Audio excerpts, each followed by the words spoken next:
Ao vivo. Olá. Oi, gente.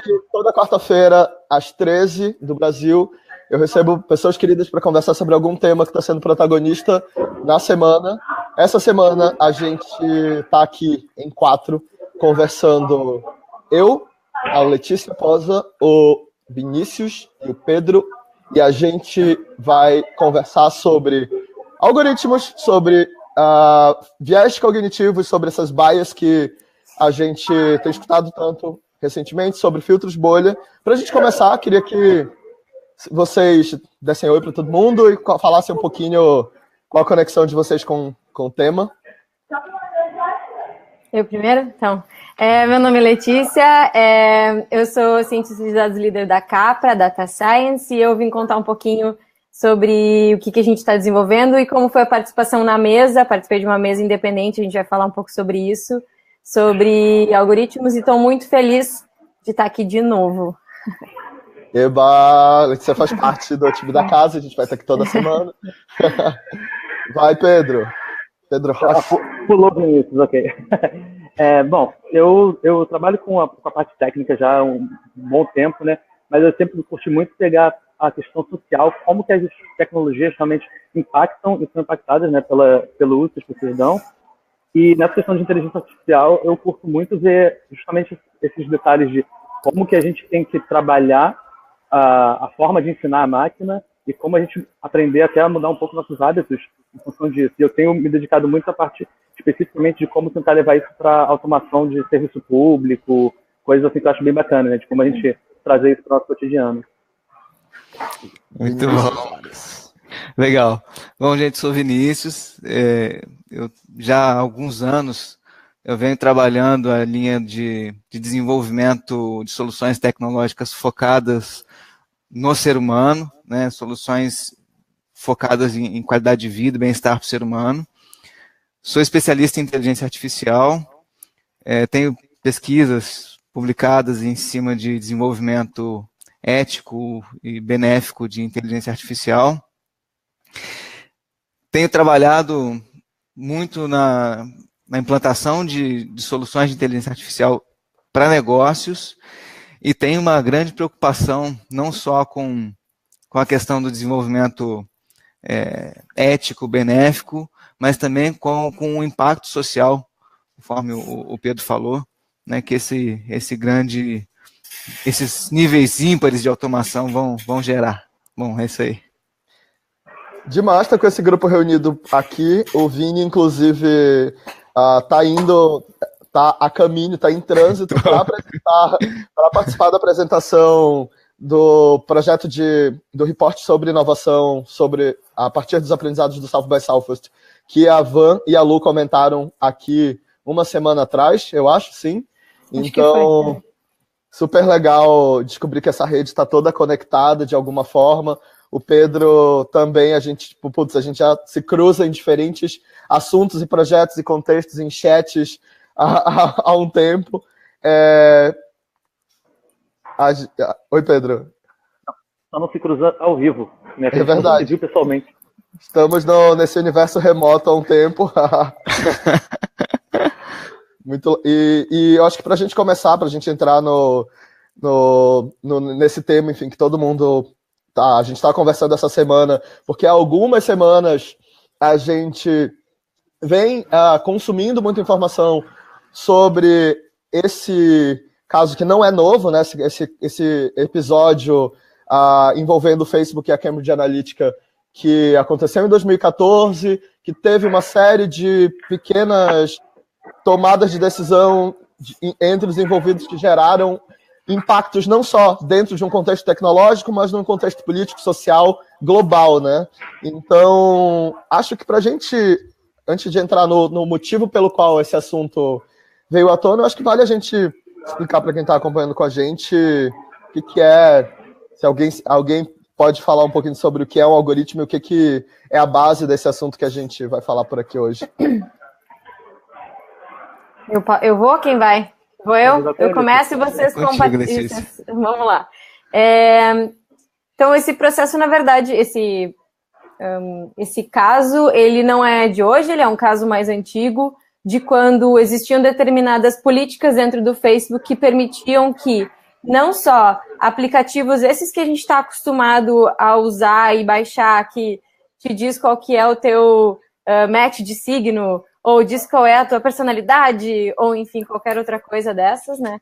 Foi criado um aplicativo específico por uma empresa que não era Cambridge Analytica na época, eu nem lembro o nome da empresa na real, mas depois a gente pode ler isso com calma, mas foi criado um aplicativo por essa empresa que as pessoas baixavam ele e respondiam um questionário psicológico sobre quem elas eram. E no final elas recebiam uma resposta de qual era o perfil psicológico delas.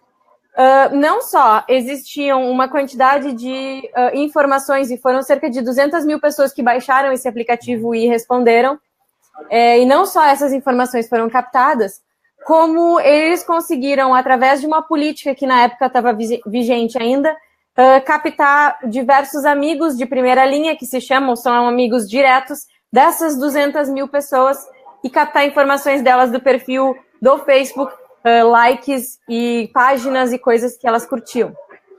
Isso vem de um estudo chamado The Big Five, ou Ocean Analysis, né, que classifica as pessoas, que é de um russo chamado Kozinski, para quem quiser pesquisar. Ele desenvolveu uma técnica através da análise de perfis de Facebook, que com 70 likes ele já conseguia determinar muito bem o perfil psicológico dessas pessoas. Então, o que aconteceu? Eles pegaram um estudo que foi desenvolvido pelo Kozinski, que não tinha nada a ver com isso, que desenvolveu algo super bacana lá atrás, mas que viu que aquilo tinha um potencial social, tanto positivo quanto negativo, que poderia ser utilizado. E eles, então, ele meio que guardou isso para ele. Isso foi utilizado dentro desse estudo com essa pesquisa que foi realizada, que 200 mil pessoas responderam. Foram captadas quase, e aí foi assim que eles conseguiram de 200 mil pessoas partir para 50 milhões de pessoas, pegos um número X de amigos que elas tinham, então eles captavam não só o teu perfil psicológico, mas os likes e interesses dos teus amigos, e eles construíram um banco de dados gigante de informações de perfis psicológicos das pessoas. Tanto quanto diversas outras empresas já realizaram. Isso é muito importante da gente dizer, porque não foi só essa empresa que fez isso. Foram diversas empresas que fizeram isso naquela época. Qual que é a grande diferença entre o caso dessa empresa e o caso da Cambridge Analytica? Em 2014, acho que foi 2014, 2015, a Cambridge Analytica adquiriu esse banco de dados. E ao adquirir esse banco de dados, ela começou a cruzar essas informações e utilizar essas informações para entender um pouco melhor sobre o perfil das pessoas. Então, imagina que a gente tem um banco de 50 milhões de pessoas com o perfil psicológico delas traçados, e a gente consegue cruzar isso com diversas outras informações e utilizar. E esse perfil, então, esse banco foi utilizado pela Cambridge Analytica. Quando o Facebook se deu conta do caso, ele pediu, e tem e-mails trocados entre eles, e daí a gente entra aqui num diz que eu acho que não é o caso, mas ele pediu para que o banco fosse apagado. Mas não existem registros de que o banco foi apagado ou não. E eu também não sei bem a questão legal relacionada a isso. Mas eles deveriam, em teoria, ter apagado e não apagaram. Esses mesmos dados foram utilizados durante o caso de Brexit. Então, esses dados foram utilizados para entender um pouco melhor sobre o perfil das pessoas, se elas eram a favor ou contra, né? O Edu até colocou ali o Alexander Kogan, que utilizou o trabalho do Kozinski, e o nome do aplicativo era Test Your Personality App. E eles utilizaram isso tanto no Brexit quanto depois na campanha do Trump. Então, acho que é importante a gente comentar assim que esse foi um caso que veio à tona porque é um caso famoso, mas a gente tem tantos outros casos de pessoas que fizeram a mesma coisa, coletaram os dados, que talvez o Facebook nem sabe ainda direito, né? Depois eles reviram a política deles de uso dessa informação e liberação dessa informação, mas esse caso ficou famoso e estourou porque uma pessoa, como que era o nome daquele menino mesmo, agora o Ruivinho que saiu, eu esqueço o nome das pessoas, o nome dos aplicativos, tudo, mas o Edu vai postar daqui a pouco ali embaixo para mim. Ele saiu na mídia recentemente falando que ele era responsável por isso, que ele desenvolveu o aplicativo, que ele tinha acesso a esse banco de dados. Mas, né, vamos dizer assim, ele estava tomando um reconhecimento para ele que não era dele, era, na verdade, de um grupo muito grande de pessoas que estava envolvido por trás disso, que foi utilizado para diversas outras coisas. Aí, quem quiser complementar o caso, fica à vontade. Mas acho que é por isso que o caso ficou famoso, assim, porque foi alguém que demonizou, literalmente, uma situação e aumentou uma situação que acontece com diversas outras empresas e diversos outros casos, porque ele tomou para ele algo que foi feito. Em resumo, é isso, mais ou menos. Já falaram? Pode, manda. Ia fazer um comentário que realmente, sempre que ele bate nessas discussões, uma coisa que eu gosto sempre de dar uma cutucada é que, exatamente, um caso aconteceu, a gente viu ali, mas na prática a forma de pensar, a forma de agir, ela está aí acontecendo em vários projetos. Sim. E tem o lado também que é o vacilo nosso como usuários ao permitir, ao querer ver qual é o match do Signal, qual é o não sei o quê, e a gente libera a vida inteira ali. Então, trazer para as pessoas essa consciência é muito importante, e na prática essas matérias todas não falam disso, né? Elas demonizam o Facebook, mas elas não falam, olha, pessoinha, você devia ficar um pouquinho atenta a isso também, né? Acho que é importante, pessoal, vocês comentarem até. O Petrus perguntou ali, como uma empresa adquire o banco de dados do Facebook? Ela não adquire o banco de dados do Facebook, isso não aconteceu. Ela utilizou um aplicativo que era uma forma de entrada para adquirir dados que as pessoas liberaram do Facebook delas. Isso, obrigada, Edu. Chris Willie é o nome do menino. Sim. Se quiserem, acho que é importante vocês comentarem um pouco sobre a dinâmica disso. Como que funciona essa API? Como que a gente consegue esses dados? E quais são os meios que as empresas fazem isso? Se vocês puderem comentar isso um pouco tecnicamente, acho que seria bem importante. Eu só quero fazer um comentário antes de aprofundar, que está relacionado à disponibilização das informações. Porque a gente tem dois aspectos aí. Um que o Pedro comentou de forma muito importante, que é a parte comportamental, a parte do comportamento da massa, a educação, você cuidar das suas informações, né? Agora, isso é um trabalho de longo prazo, um trabalho de formiguinha, né? Se você for olhar a quantidade de pessoas que a sua senha é a sua data de nascimento, você vai ver que milhões de pessoas no mundo. Então, é um trabalho difícil você educar a massa. Então, eu gostaria de chamar a atenção para quem trabalha com infraestrutura, com desenvolvimento de soluções para a massa, o cuidado, o zelo que a arquitetura, que os desenvolvedores devem colocar, né?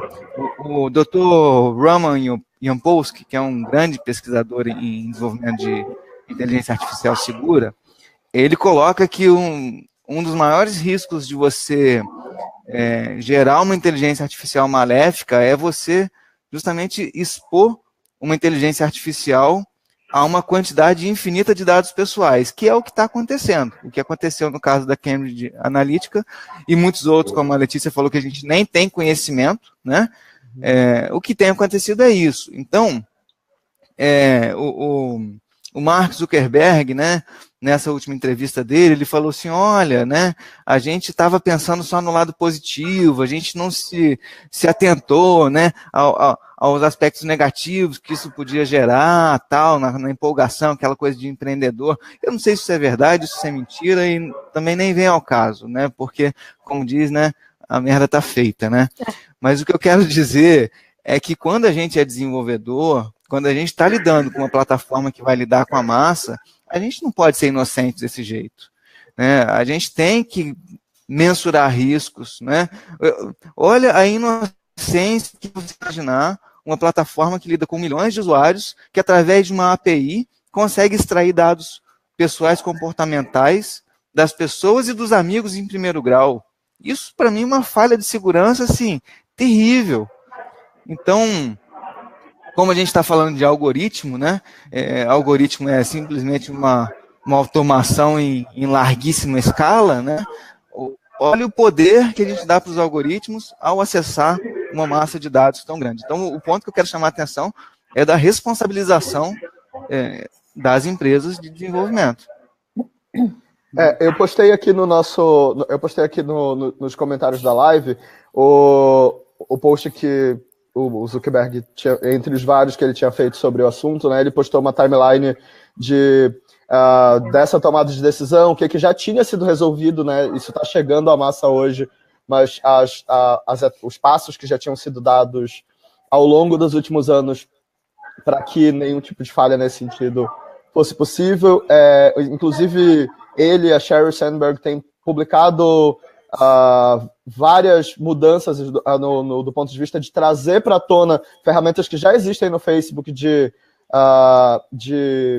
maior empoderamento dessas pessoas no controle do que elas querem ou não compartilhar, fornecer, abrir, enfim, porque ao mesmo tempo que existe, a gente está falando dessa massa fornecendo informações, é a forma como a gente vem aprendendo a compartilhar informação dentro do contexto de redes sociais, da internet, né? Publicamente.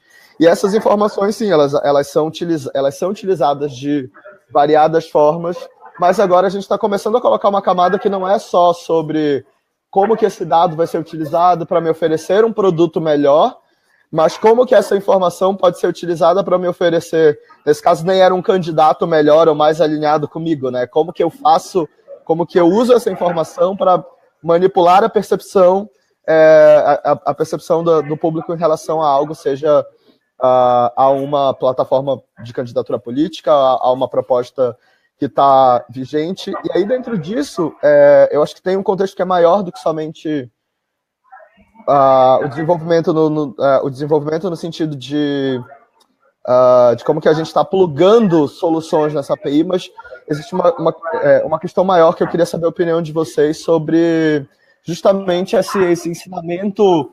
A gente está tentando ensinar para máquinas algo que, mesmo dentro da própria sociedade, é subjetivo, o quanto a gente consegue, o quanto o que é legítimo versus o que é legal, porque tem muitos usos, tirando esse caso específico, que são legais dessas informações que o Facebook abre porque as pessoas decidiram fornecer, mas que a gente começa a questionar, não só, é legal, mas onde que está a ética dentro disso? E aí a gente entra numa outra discussão, né, que é justamente sobre como que esses dados não só estão sendo utilizados, mas o que a gente quer, como que a gente vai aplicar essa camada ética em cima desses dados a partir de agora, né? Tem um comentário em cima dessa questão, né, do Facebook e tudo mais, que eu acho muito bacana, que vai ter um papo sobre essa discussão toda com o Zé Borbola, e que aí eu estava discutindo, mas assim, eu defendo muito o Facebook em certa parte, porque eu acho que a questão principal é um crime da empresa. Ela não seguiu o termo de uso, ela infringiu uma regra. Então, assim, é uma série de coisas que a gente faz na vida que a gente tem contratos e que a gente é penalizado se a gente não segue. Eu acho que talvez alguma regulamentação no sentido de uso de dados realmente, né, isso pode ajudar e tal, mas aí o Zé veio com uma questão que foi qual é a diferença disso para o que a gente, assim, não entremos em partidarismo, mas qual é a diferença disso para a Globo, em 89, botando, né, o Collor, ela manipulando as informações, a forma de apresentar o debate, a gente vê exatamente o que foi feito pela Cambridge Analytica agora, a gente vê a televisão fazendo há décadas. Então, apenas mudou a ferramenta, melhorou, está muito mais eficaz e mais barata. Você não tem que ter uma rede de televisão cobrindo o país inteiro para ter um poder desse tamanho. Você consegue, com uma empresa pequena e algoritmos, trabalhar. Mas a coisa em si, ela já existe tem um tempo, né?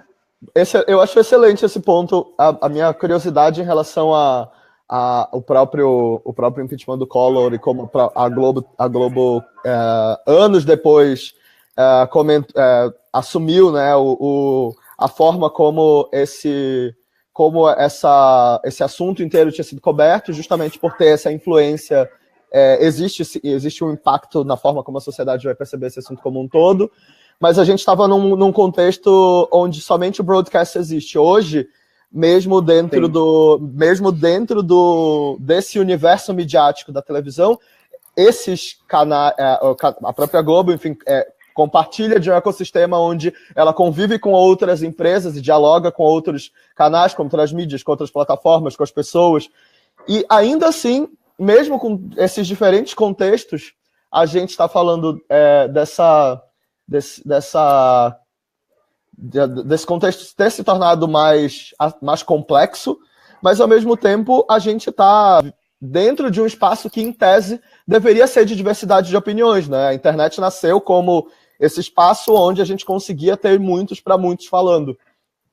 E a gente vive um momento em que, como o Vini comentou, tipo, por mais que como empreendedor o Zuckerberg tenha tomado as suas atitudes, enfim, e a gente acompanha essa história por fazer parte dessa rede, né, por estar dentro da rede como usuários, mas é muito curioso que esse episódio tenha gerado uma reação nas pessoas de, pera lá, mas o que é a internet? Existem pessoas que só conhecem o Facebook como internet, né?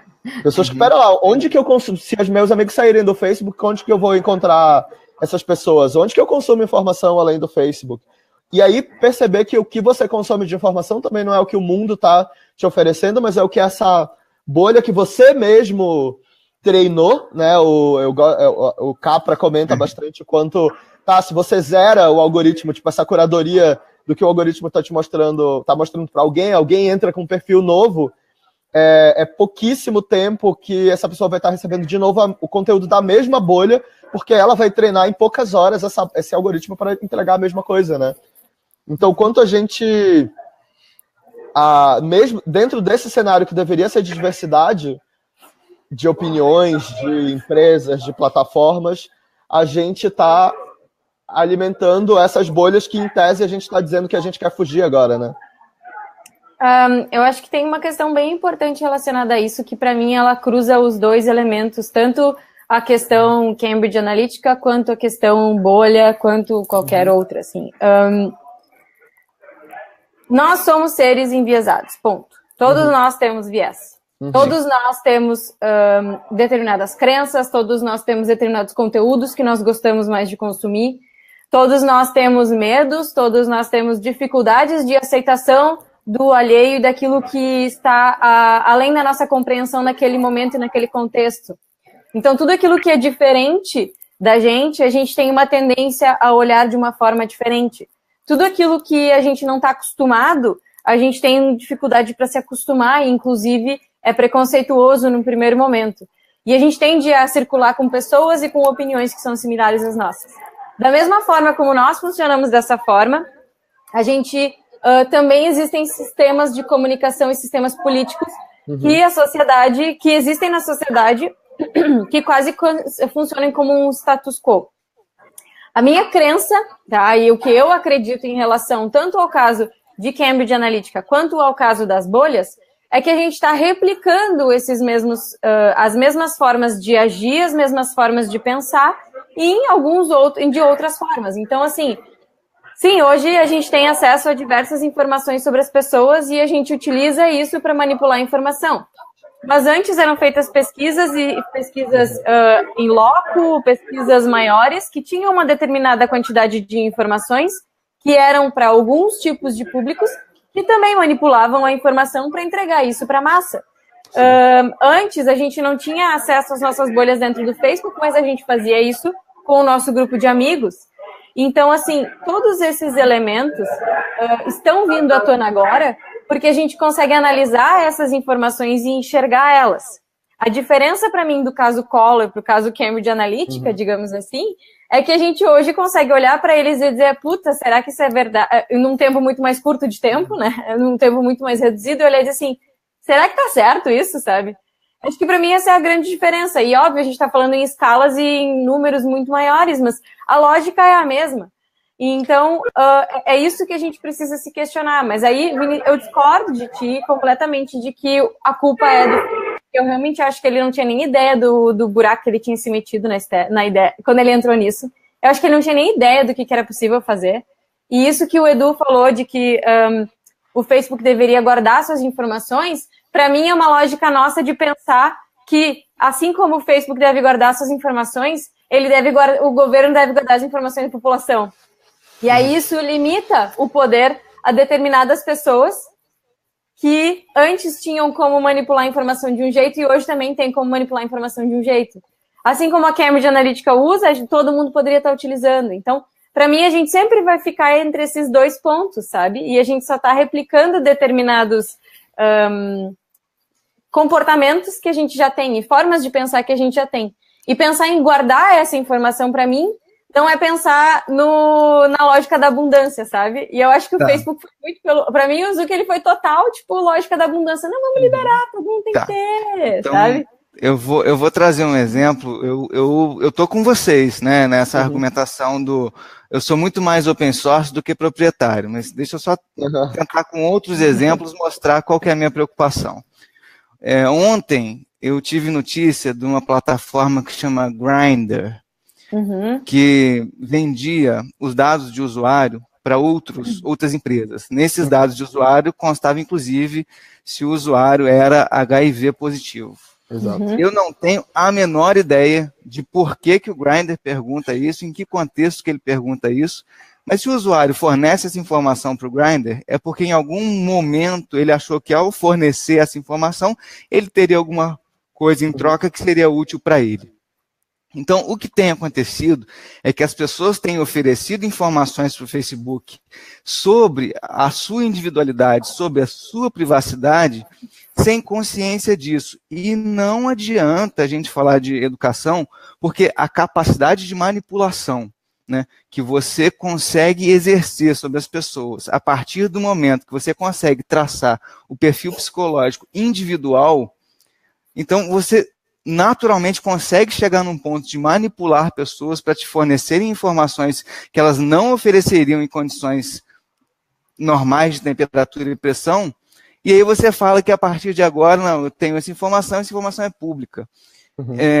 Então, essa é a minha preocupação, é que as plataformas são cada vez mais capazes de extrair dados do usuário, manipulando ele, sem que ele perceba o risco que ele está correndo, e depois essa informação ficar disponível dessa forma, eu entendo que é um risco muito grande. Como que parece para vocês?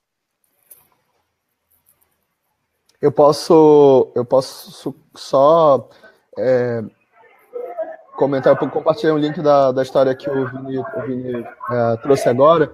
Né, o Grindr, ele é um Tinder, um aplicativo de relacionamento dentro de uma vertical, né, de um foco para o público LGBT.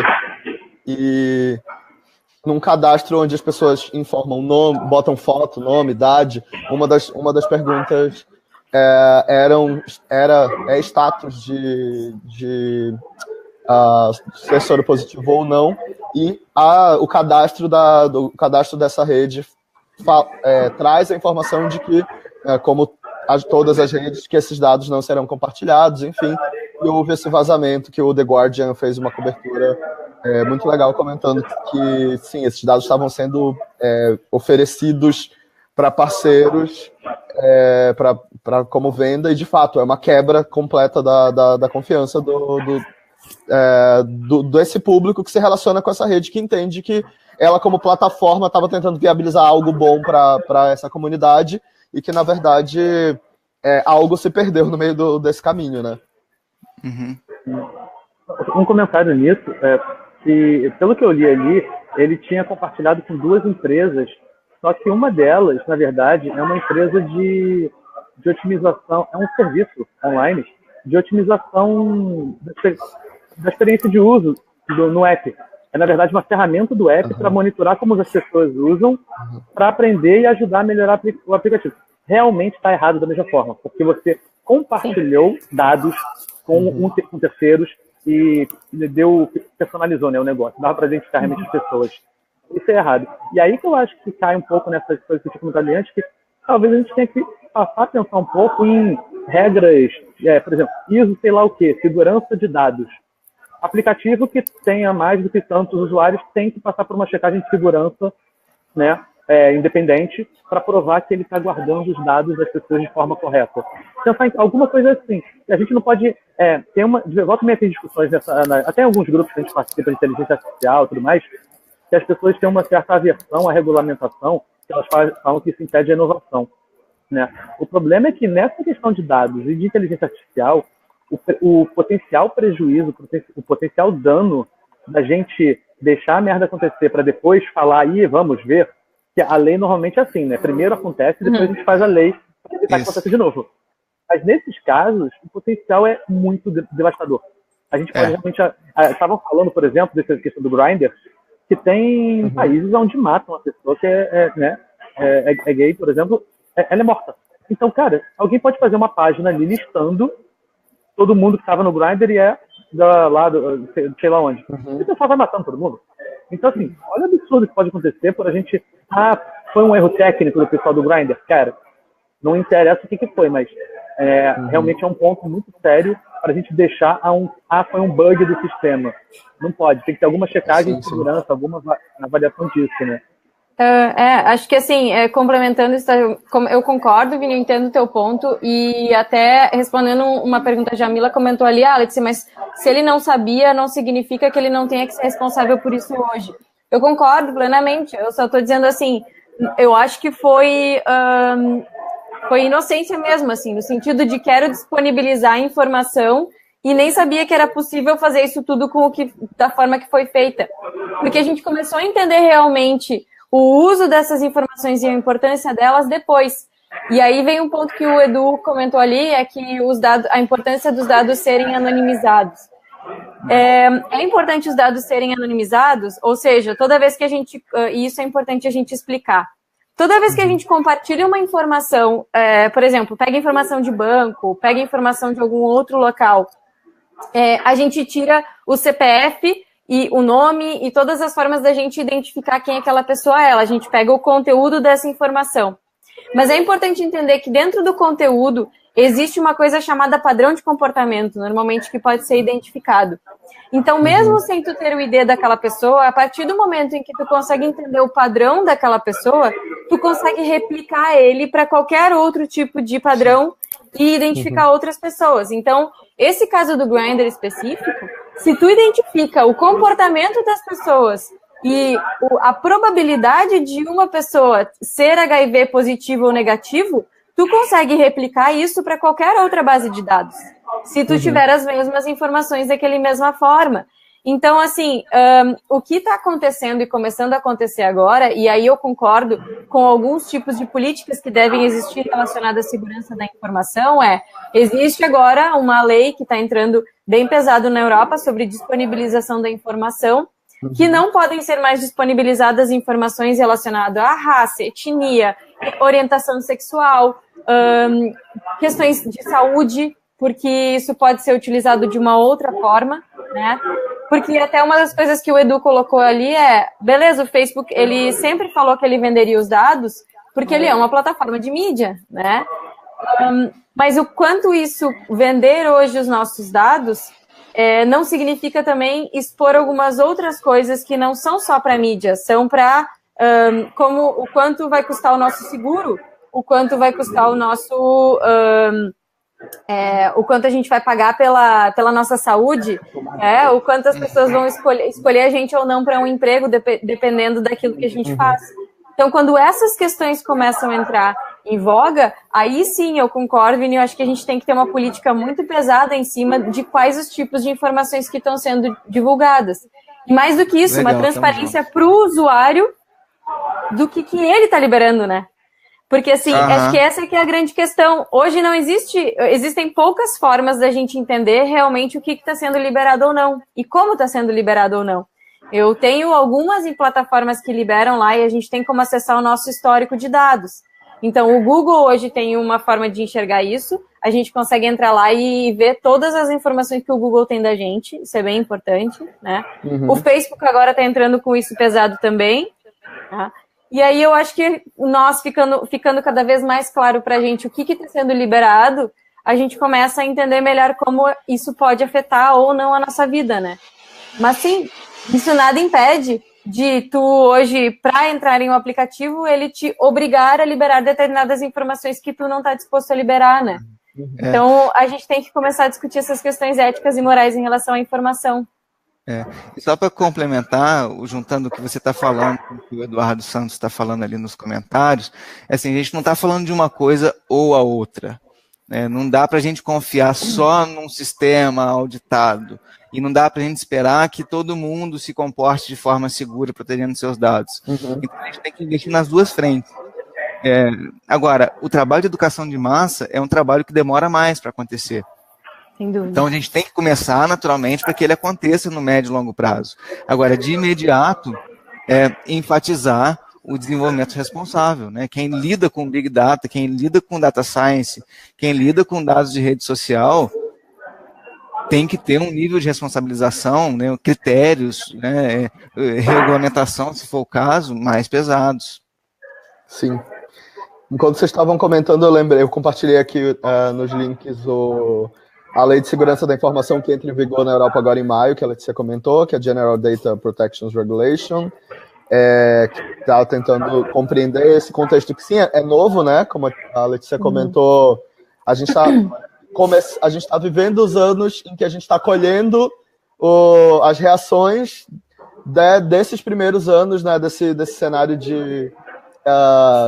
desses primeiros anos enfim, dessa primeira década de redes sociais e desse primeiro momento em que a gente abriu tantas informações, que a gente tem 2 bilhões de pessoas conectadas, que o Facebook, a partir do Facebook, que provavelmente em países, juntando os países do terceiro mundo que estão se conectando pela primeira vez, a gente vai chegar muito em breve nos 3 bilhões, e a gente ainda entende muito pouco sobre essa...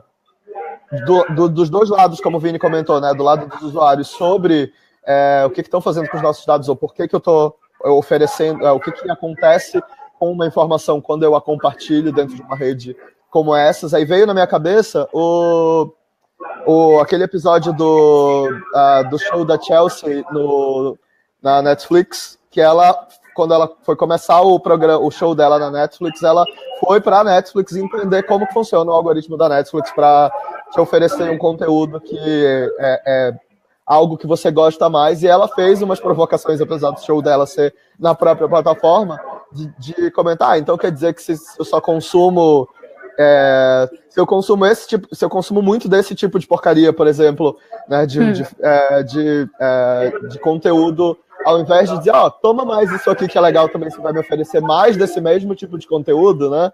E isso me fez lembrar da plataforma da Inexplorato, o Mapa, que é uma plataforma de curadoria de conhecimento, que eles buscaram desenvolver um algoritmo que tivesse essa consciência política, como a própria Letícia comentou. O viés sempre vai existir, porque quem está desenvolvendo, né, todos nós, não só quem está desenvolvendo, temos um viés, mas eles buscaram imprimir nesse algoritmo essa visão de não só oferecer mais do que você já consome, como é a lógica do Netflix ou do próprio Facebook, mas tentar achar quais são esses assuntos que talvez você não perceba, que você não está consumindo e que você deveria ter mais contato. E assim como o Eli Pariser, no seu livro sobre filtros bolha, fala sobre essa dieta informacional, né? Se a gente está consumindo muito um tipo de informação, a gente precisa balancear e encontrar quais são as informações que estão faltando. E as pessoas, sem esse suporte das empresas que estão desenvolvendo os algoritmos, não conseguem ter essa mudança sozinhos, né? Então, eu acho que vale muito a gente comentar o que vocês acham que a gente pode priorizar, o que a gente tem que sugerir quando a gente está falando de gerar esse tipo de reflexão para algoritmos do futuro, assim, não só para o Facebook, ou não só para esse caso isolado, mas o que a gente tem que começar a olhar com mais atenção no desenvolvimento de soluções nesse sentido. Eu gostaria de comentar, lá atrás, né, quando a gente ainda estava naquela discussão lá de Microsoft, tinha o OS/2, né, Macintosh, aquelas coisas. Antes de começar essa história de rede social, tal, inteligência artificial, as pessoas criticavam muito o modo de operar o Windows, porque falava assim, o Windows fica tentando adivinhar o que eu quero fazer para me oferecer um jeito mais fácil de fazer aquilo. Só que no tentar adivinhar, ele me atrapalha. O que eu tenho visto de forma geral, né, é que nós, como desenvolvedores de tecnologia, a gente está sempre tentando desenvolver tecnologias para simplificar o acesso do usuário, da pessoa, a alguma coisa, a uma informação, a um objeto, a alguma coisa. E esse processo de simplificação extrema, ele gera justamente esse isolamento e desfavorece a serendipidade. Então, volto a dizer, né, temos que trabalhar nas duas mãos, né, no lado do usuário, das pessoas, conscientizar, educar, tal. Agora, eu como um consultor de tecnologia, como desenvolvedor de tecnologia, eu vou sempre trazer a análise para o lado de cá, que é onde eu consigo botar o meu dedo e fazer as coisas, de repente, mudar para melhor de alguma forma. O que eu entendo é que a gente precisa trabalhar para que os algoritmos, eles deixem espaço para o acaso. O pessoal que trabalha com design de emoção, eu fui numa palestra da STSW ano passado, né, e falando que o design de emoção ele tem que ter espaço para falha. Então, ao tentar fazer algoritmos que selecionem ao extremo coisas que são do meu gosto, que eu estou acostumado, ele me isola do mundo. Então, ao desenvolver soluções, a gente tem que deixar espaço para o acaso, deixar espaço para falha, para permitir, né, alguns furos nessa matriz aí. O que vocês acham?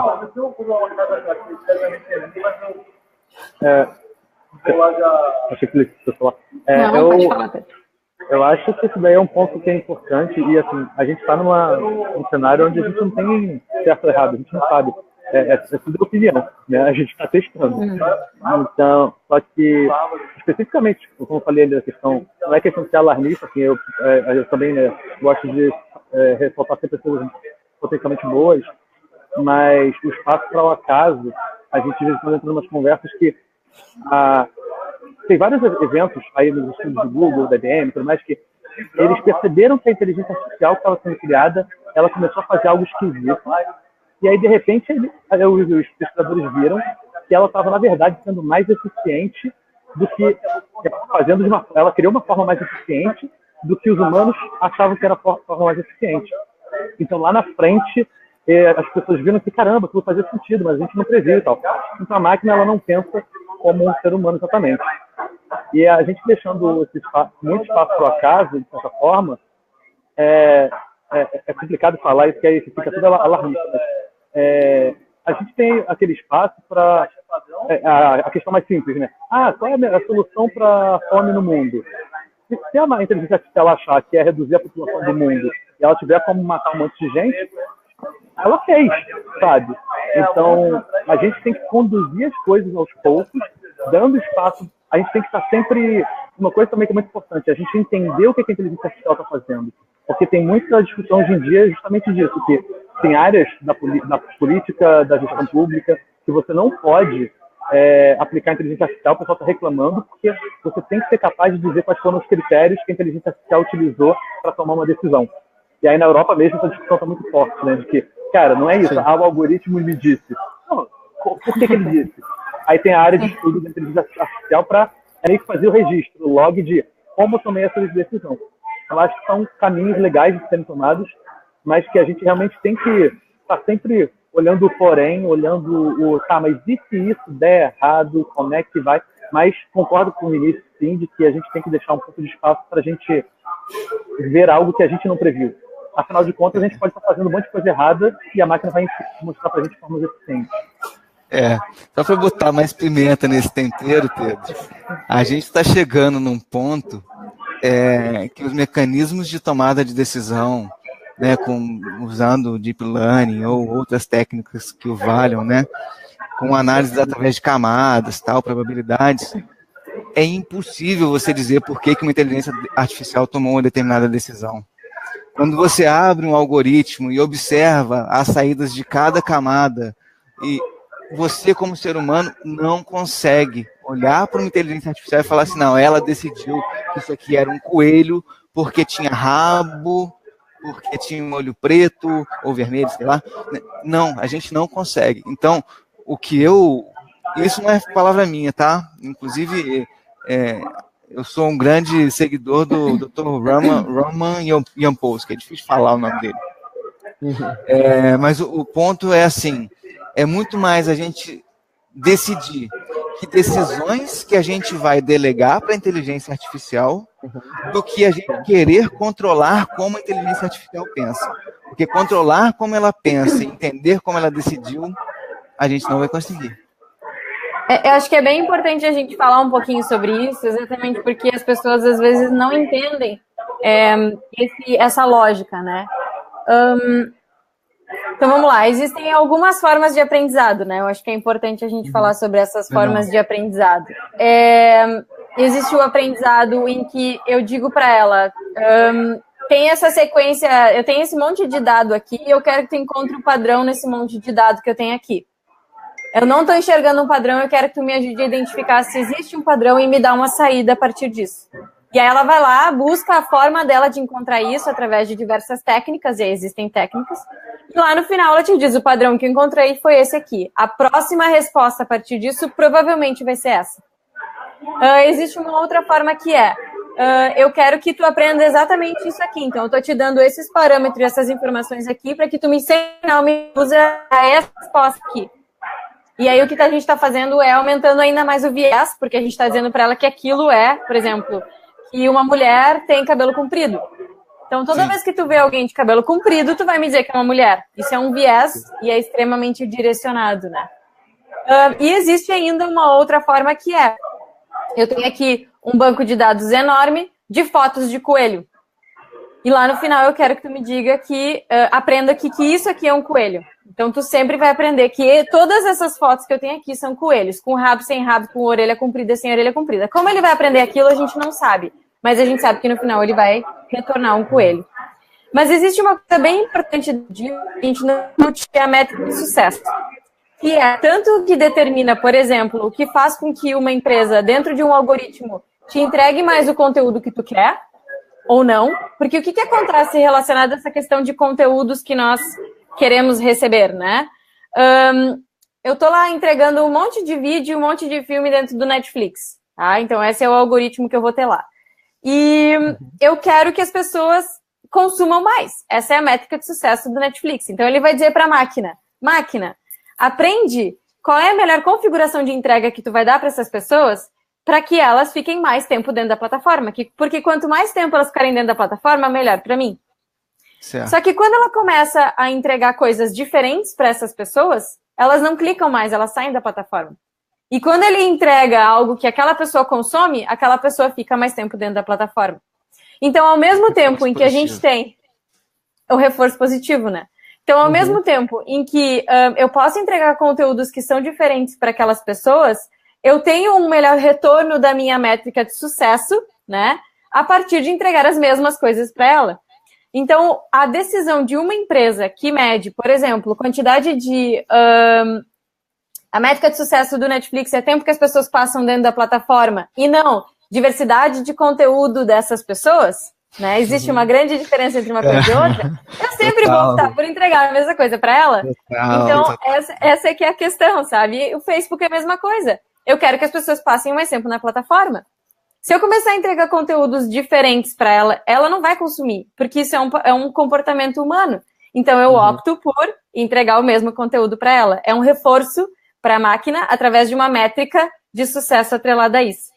A mesma coisa acontece com diversas outras que a gente faz quando a gente ensina a máquina. Então, se eu ensinar a máquina, por exemplo, a escolher o melhor CEO, e o meu banco de dados que eu estou ensinando para eles são 70% compostos de homens brancos acima de 1,70, ele vai entender que homens brancos acima de 1,70 são melhores CEOs do que mulheres baixas, negras, por exemplo, ou homens baixos.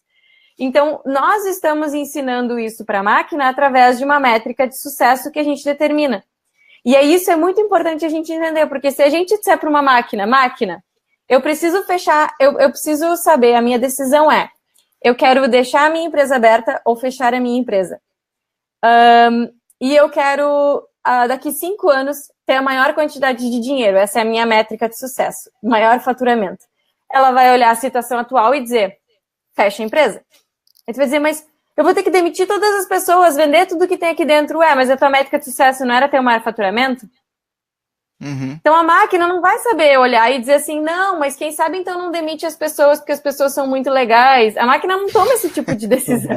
A forma como a gente pergunta para ela é a resposta que a gente vai ter lá na ponta, né?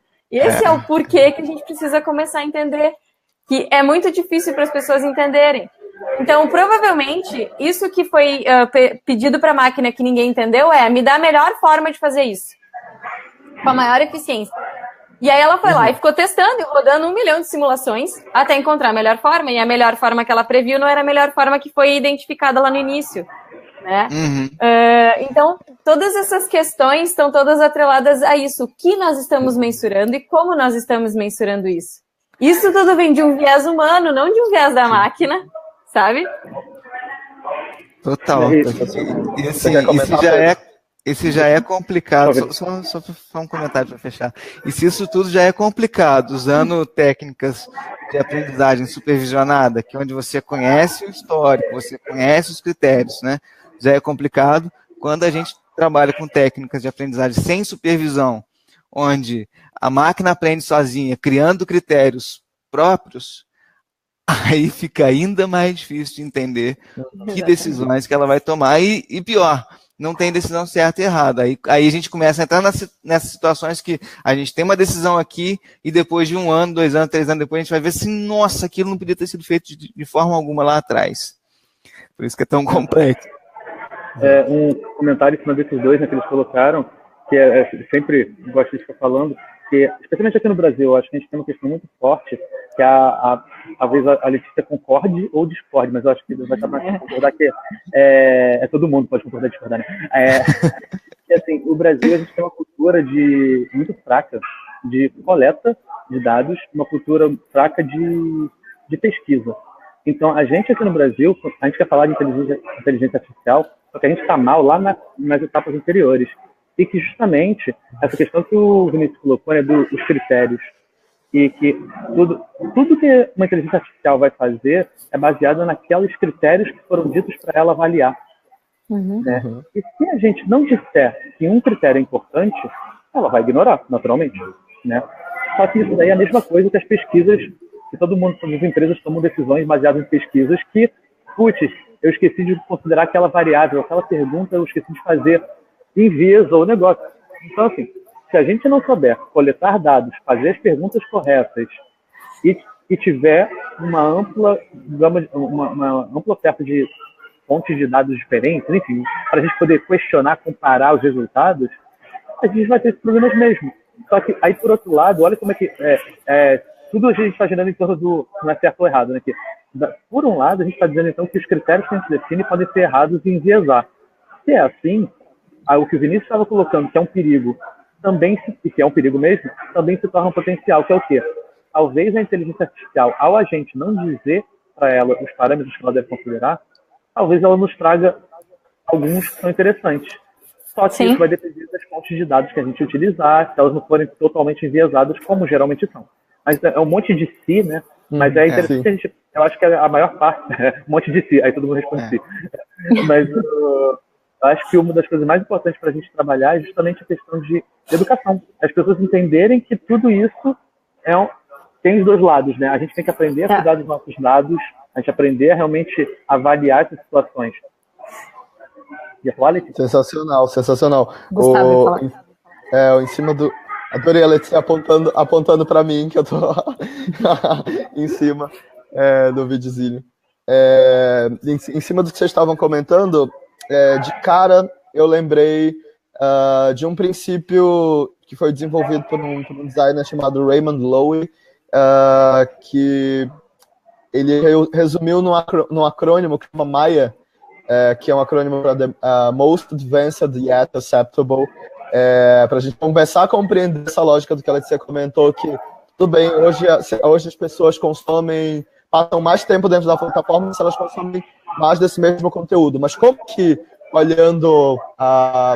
eu compreendo que dentro desse cenário do que as pessoas aceitam, o que eu consigo adicionar dentro dessas crenças dentro dessas crenças do que a gente quer, de como que a gente quer se posicionar em relação a esse assunto, né?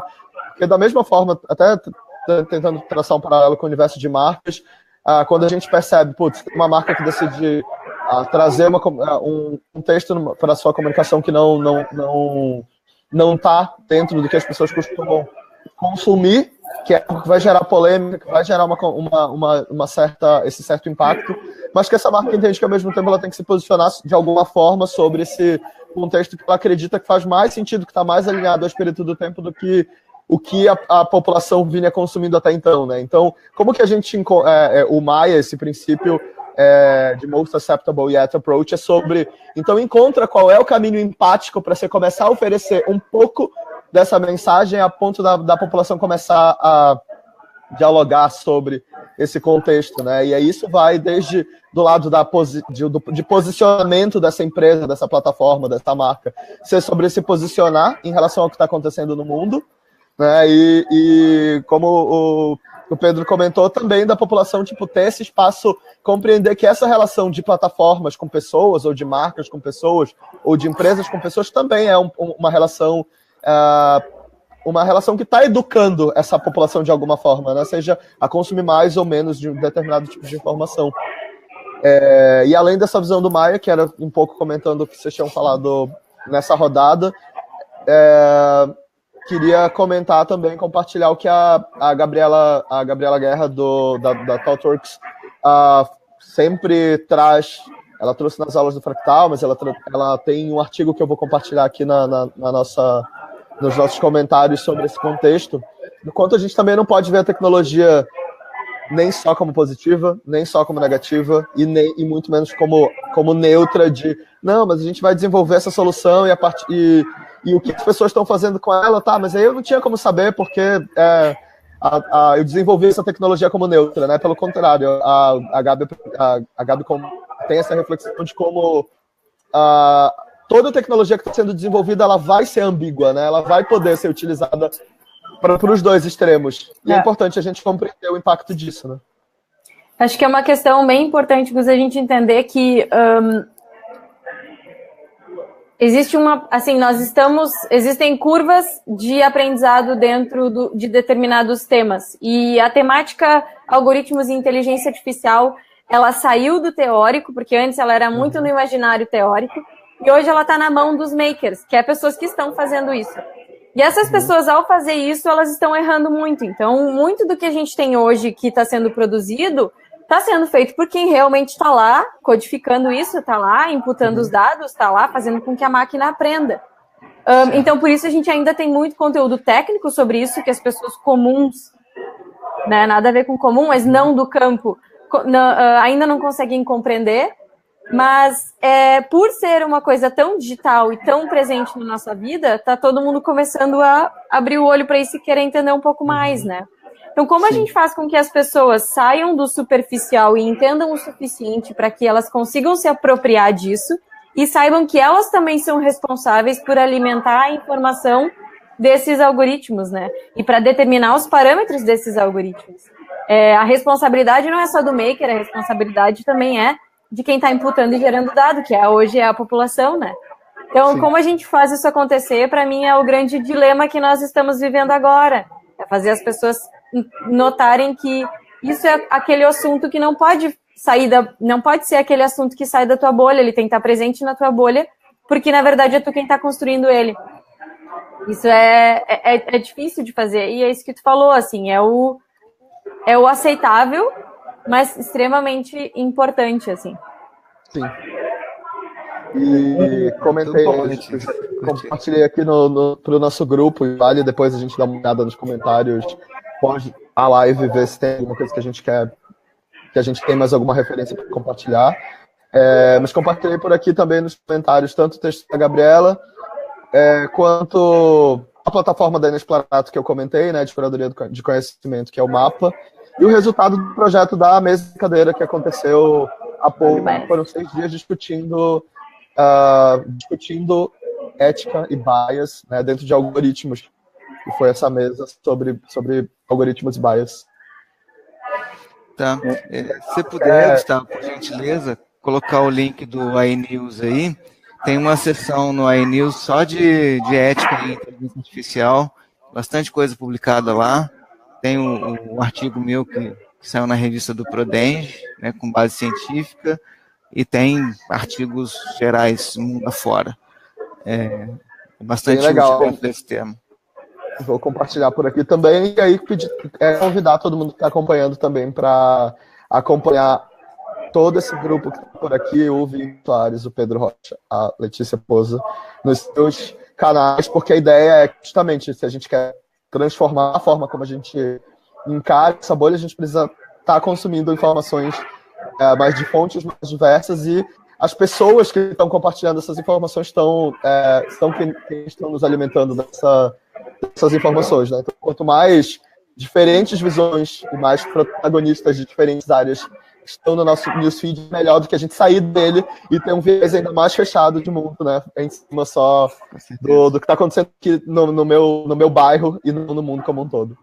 É isso aí. Se a gente puder deixar 2 formas aí das pessoas fazerem isso, vão atrás das informações que estão sendo compartilhadas de vocês do Facebook e do Google. Acho que é uma forma bacana. Eu vou postar alguns links sobre isso. Quem quiser entender melhor do que está sendo feito. E quem quiser sair da sua bolha, que é um primeiro caminho, né? Eu sempre falo para nunca excluir aquele amigo que está incomodando. Se ele está te incomodando, ele tem algum motivo para isso. Deixa ele ali. Isso significa que o algoritmo vai aprender algo que tu não gosta e vai continuar te entregando algo que não te deixa confortável, sabe?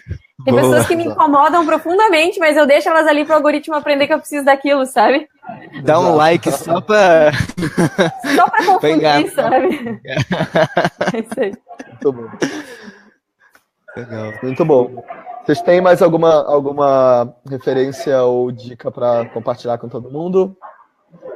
Eu vou fazer um comentário, Gans, que tem uma coisa que eu acho muito importante nessa discussão toda, né, justamente de pluralidade, que eu acho que a gente viveu décadas aí sobre essa regra de um algoritmo, que são as leis, né? E que ninguém entende, aí não participa tanto, e aí fica uma coisa ali fechada, de certa forma. Eu acho que a gente está indo para um momento onde a gente está indo para um outro algoritmo que está só restrito ao pessoal técnico de engenharias. E eu acho que a gente vai quebrar esses vieses todos, a gente vai realmente tornar a inteligência artificial algo plural, quando a gente fizer com que todo mundo possa participar. E aí até a principal provocação que eu gosto de falar é a gente tinha que conseguir criar ferramentas visuais de explicar um algoritmo. Para que todos... Imagina, como esse algoritmo funciona. Então, eu vou aqui, ele vai não sei onde, ele vai aqui, ele vai... Qualquer pessoa poder chegar lá e questionar isso. Aí eu acho que nesse momento... E existem várias ferramentas visuais de criação de código e tudo mais. Acho que se a gente conseguisse fazer isso de forma que todo mundo, independentemente do background, pudesse contribuir com o algoritmo, aí o algoritmo deixava de ser uma coisa tão enviesada só de quem o criou, né? Ali.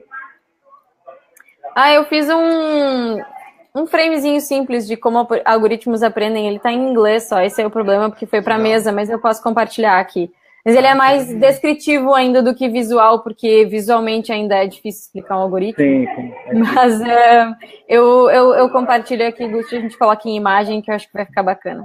Legal. Eba, bem legal. Vou esperar aqui. Gente, muito legal conversar com vocês. Acho que a gente avançou bastante aqui no que a gente... Não só, enfim, nos casos que geraram essa pauta que tem sido protagonista nos últimos tempos, mas de levantar essa bandeira da importância da gente começar a compreender mais sobre que dados a gente está disponibilizando para todas essas plataformas e que tomada de decisão a gente quer ter a partir disso, né? Que eu acho que é muito, muito importante. Vou agradecer a todo mundo que está acompanhando a gente ao vivo por aqui e compartilhar as redes de todo mundo para todo mundo dar like, seguir, enfim, todo mundo que está por aqui nos seus canais, que provavelmente, assim como a Letícia estava na primeira live, está de volta nessa, a gente vai estar de volta em momentos diferentes aí ao longo dessas próximas semanas. Obrigado, gente. Obrigadão, pessoal. Pelo convite. Obrigado. Valeu. Prazer conhecê-los por câmera, não ao vivo ainda. Beijo. Tchau, Beijo, gente. tchau. Tchau. Valeu.